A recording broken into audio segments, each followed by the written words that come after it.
भारत में तलाक लेना कोई आसान काम नहीं है। शादी के बंधन को तोड़ना बहुत ही मुश्किल काम है। तलाक से संबंधित भारत में बहुत से कानून बनाए गए हैं। तलाक लेना एक बहुत ही लंबी प्रक्रिया है। आइए जानते हैं तलाक की कितने प्रकार के होते हैं और तलाक लेने की के लिए क्या करना पड़ता है और इसके क्या परेशानी आती है, जैसे कि बच्चों और गुजरा भत्ता इत्यादि। आज हम इस टॉपिक पर चर्चा करेंगे, तो बने रहिए इस वीडियो में लास्ट तक। सबसे पहले हम बात करते हैं कि तलाक कितने प्रकार के होते हैं। तो तलाक तलाक हमारे देश में तलाक लेने के दो तरीके होते हैं। एक तरीका वो जो आप अपनी सहमति से कोर्ट में लेते हैं, दूसरा तरीका कोर्ट केस करके तलाक लेने का है। अगर हम बात करें इन दोनों तरीकों में से तलाक लेना किस में आसान है, तो हम भारत में आपसी सहमति से तलाक लेना बहुत ही आसानी होती है। मगर दोनों पक्ष सहमत होते हैं तो ही आसानी से तलाक ले सकते हैं। इसके लिए दोनों पक्ष जैसे पति पत्नी दोनों इस बात के लिए सहमत होने चाहिए कि हम दोनों अलग हो रहे हैं और हमें तलाक चाहिए। जबकि दूसरा कोई तरीका बहुत ही संघर्षपूर्वक होता है। इसमें एक पक्ष तलाक लेना चाहता है, दूसरा पक्ष नहीं लेना चाहता, तो इसमें केस के लंबे समय चलते हैं।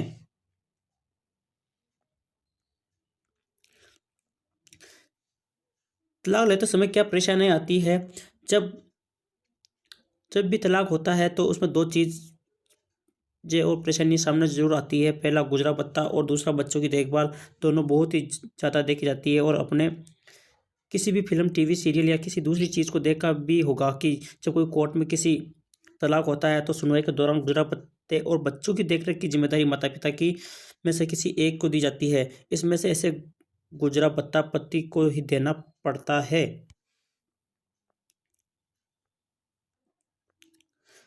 गुजारा भत्ता हमारे देश में गुजारे भत्ते की कोई सीमा तय नहीं की गई है और गुजारा भत्ते के लिए दोनों पक्ष पति और पत्नी एक साथ बैठकर फैसला कर सकते हैं जिन्हें कितना गुजरा भत्ता चाहिए या कितना गुजरा भत्ता पति दे सकता है। लेकिन कोर्ट पति की आर्थिक स्थिति या उसके ऊपर डिपेंड लोगों को और कमाई को देख कर गुजरा भत्ता को फैसला करते हैं। पति की आर्थिक स्थिति यानी कमाई जितनी भी ज़्यादा होगी उतना ही गुजरा भत्ता उसको अपनी पत्नी को देना होता है।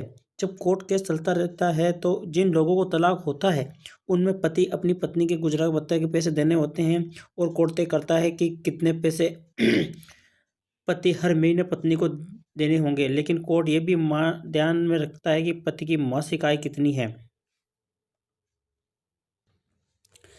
अब बात आती है बच्चे की जिम्मेदारी की, तो बच्चे की जिम्मेदारी की बात करते हैं। दूसरी सबसे बड़ी समस्या सामने आती है जब कोई आप तलाक हो रहा हो तो उसमें आपके एक या दो बच्चे हैं तो उन बच्चों की जिम्मेदारी कौन लेगा? पति या पत्नी, या उसे कैसे बंटवारा होगा?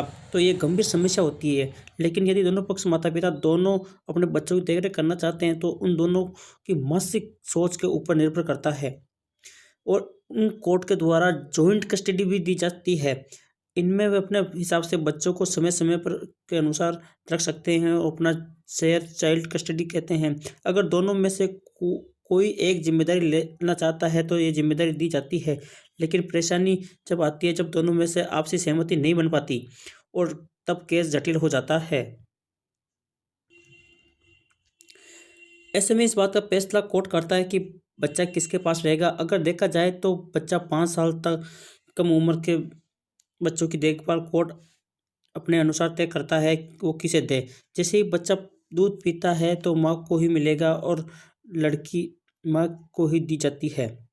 लड़की अगर है तो माँ को दी जाती है। यदि वो 5 साल से कम उम्र का कोई बच्चा है तो उसकी कस्टडी माँ को ही दी जाती है। फिर ज़्यादातर उसके पास होता है, अगर बच्चा 5 साल से ऊपर आयु का है तो कोर्ट बच्चे को मर्जी पूछती है और उसके अनुसार ही बच्चे की कस्टडी माता पिता को देती है। लेकिन कई बार दोनों पक्षों में इस बात के लिए राजी नहीं होते हैं। दोनों पक्ष ही अपने बच्चों को अपने पास रखना चाहते हैं। लेकिन यदि माँ बच्चे की देखभाल की जिम्मेदारी कोर्ट द्वारा दी गई है तो उन बच्चों को बाप ये साबित कर दे कि माँ बच्चों की सही देखभाल नहीं कर रही है तो बच्चे की कस्टडी पिता को भी दी जा सकती है। अब बात करते हैं दूसरा जो बिंदु है अपना, आपसी सहमति से तलाक कैसे ले।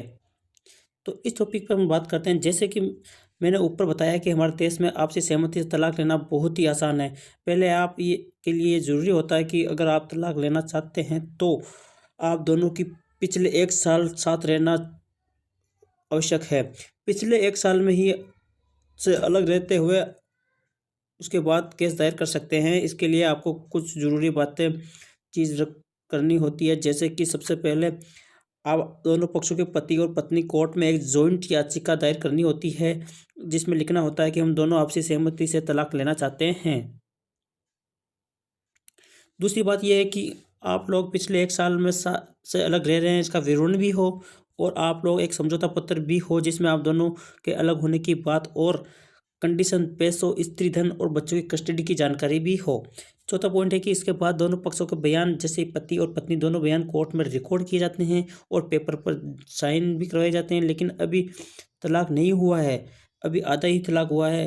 5वां पॉइंट, जब आप कोर्ट में याचिका दायर करते हैं तो उसके बाद आपको 6 महीने के लिए समय देती है, और दोनों के पास अभी समय है कि वे आपसी सहमति से अपने साथी के साथ रह सकते हैं और सोच समझ कर फैसला करें आपको दोनों को अलग होना है या नहीं। ये कोर्ट चाहती है कि अपने रिश्तों को मजबूत बनाए रखने के लिए, ताकि उन्हें तलाक ना हो, तो 6 महीने के बाद आप कोर्ट में दोबारा आवेदन करना होता है। तो कोर्ट क्या कि 6 महीने इसलिए देती है कि आप दोनों आपसी सहमति से अपना परिवार ना तोड़े, परिवार को बचाए रखने के लिए आप मिल बैठ के फैसला कर सकते हैं। 6 महीने आपको सोचने समझने के लिए कोर्ट देती है। फिर भी आप में ये बात नहीं बनती है तो आप तलाक ले सकते हैं। छठा पॉइंट है, 6 महीने बाद भी अगर पति पत्नी आपसी सहमति नहीं बनती है तो दोनों पहले मोशन की कॉपी लेकर कोर्ट में आवेदन कर सकते हैं। कोर्ट दोनों पक्षों को बुलाता है और इस दौरान अंतिम सुनवाई होती है। फिर भी अगर आप दोनों पक्षों में सहमति से तलाक लेना चाहते हैं तो उसके बाद कोर्ट सुनवाई में अंतिम फैसला सुना देता है और अब की बार ये तलाक हो जाता है और आप दोनों को तलाक की डिग्री मिल जाती है। ये तरीका है दोनों में से पक्षों में सहमति से तलाक लेने का, जिसमें दोनों पक्षों को 6 महीने के अंदर तलाक मिल जाता है।